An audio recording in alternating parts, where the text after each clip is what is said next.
একসাথে 9 জন পুলিশ অফিসারকে মৃত্যুদণ্ড। ভারতে এটাও সম্ভব? সালটা ছিল 2020, লকডাউন চলছিল।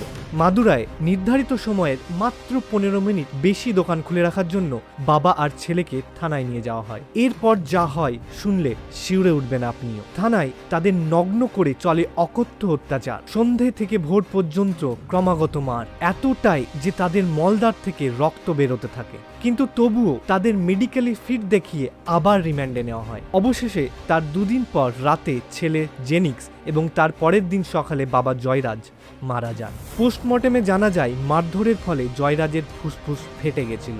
অপরাধ মাত্র 15 মিনিট বেশি দোকান খুলে রাখা। খবরটি বাইরে আসতেই দেশ জুড়ে প্রতিবাদ শুরু হয়। প্রচুর মানুষ রাস্তায় নামেন।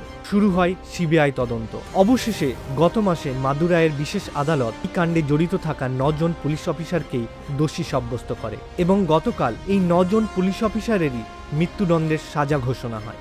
রক্ষকই যখন ভক্ষক হয়ে ওঠে তখন সাধারণ মানুষকে পথে নামতেই হয়। কোনো রাজনৈতিক দল নয়, এই লড়াই ছিল সাধারণ মানুষের। আর সেই জন্যই হয়তো অবশেষে ন্যায় পাওয়া গেল।